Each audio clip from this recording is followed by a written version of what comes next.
Oh, that's much better. Hey guys, welcome back to the channel. Let's have a little talk. Lately, I've noticed there's quite a few troublemakers on Facebook, and I admin quite a few motorcycle groups. These individuals go on these groups, break the rules, get kicked out, and then come on my YouTube channel and fill up the comment section with nonsense and drivel. And eventually the YouTube AI bot or spam detector or threat detector or whatever it is they have going on eventually kicks you out of the ability to comment or see my channel anymore.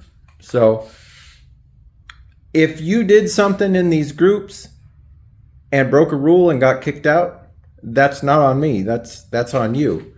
My job in those groups is to admin the groups and enforce the rules. So it's pretty simple. The very basic rule in those groups is to just follow them. Follow the rules. It's not that difficult. Anyhow, I'm sorry for some of you that are regular subscribers and watch my channel quite often. I'm sorry I had to put that in this video, but for some reason there's been an upheaval of people that are upset at me for whatever reason. I honestly don't care. That's on them. If you're silly enough to leave those comments on a public group and then come on my page and get booted off my YouTube channel rather for leaving more comments like that, that's on you. That's not on me. It has nothing to do with me. Anyhow, what are we working on today? Well, I liked this Motopumps Garmin Zumo XT mount so much that I decided to buy another one for my Norden. So basically what I'm doing is I'm taking apart the RAM mount and I'm installing this Motopumps Zumo XT mount. So I basically have to take this apart and reroute the wire back behind the dash here and feed that back up here to the mount that's going on. I'm not going to show a time lapse. I will show you the finished product. It's pretty basic. You guys have seen me take this stuff apart before and do the installs and time lapse, but I won't bore you with that information. Other than that, we do have some more items coming for both the Norden and the 790. So you're going to want to stay tuned to the channel. If you like watching those build series. But other than that, let's get started.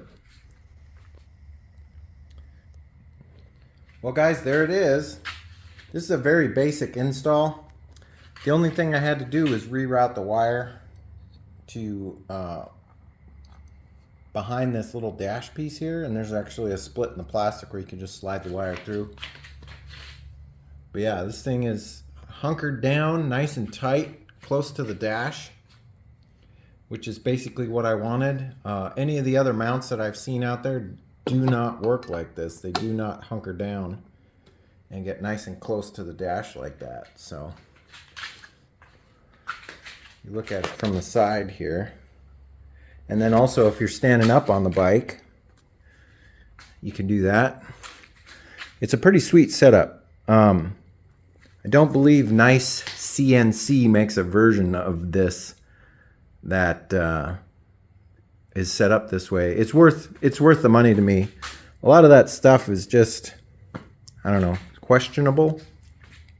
But yeah. Oh, one of the other things that people were leaving in the comments was I am a garage poser. And yeah, if that's what you want to call me, that's fine. Some of you are saying I don't take my bikes off-road. I've already told you 100 times that this is my commuter bike. I just use it to ride to work and for touring. So if we go on a longer trip, I'll take this bike. This is my off-road bike right here. And over the 4th of July weekend, we rode 100, 150 miles off-road. We actually trailer the bikes to remote locations and ride them all over the place. The 390 Adventure that I just sold recently had 1,000 miles of off-road on it. One of the things you may or may not know about YouTube is people don't film everything. I don't film everything that I do throughout the day. So for somebody to make the assumption that I don't ride my bikes off-road, well, you're right. I don't ride this one off-road, but I do ride this one off-road. So you also got to keep in mind that I'm still fairly new to motorcycles. I got my endorsement a couple years ago, and so I've gone from these tiny little 390 bikes up to a 901 and a 790. So I have been learning and getting better. I'm still a little bit timid on the bikes, which is to be expected for somebody that's newer and doesn't have that much experience. But it's getting better as time goes on. And I ride these things up until it starts to get real nasty out and wintry out every year. So enough on that. If you guys liked this video, give me a thumbs up. If you're not subscribed yet, I'd love to have you as a subscriber. If you want to leave some fun comments, I mean, feel free. But like I said, the YouTube AI spam bot or whatever detects that stuff and usually gets you kicked out right away. So I'm not sure what's going on there. But other than that, I hope you guys are staying safe, taking care of each other. And as always, I will catch you next time. See you later. Bye-bye.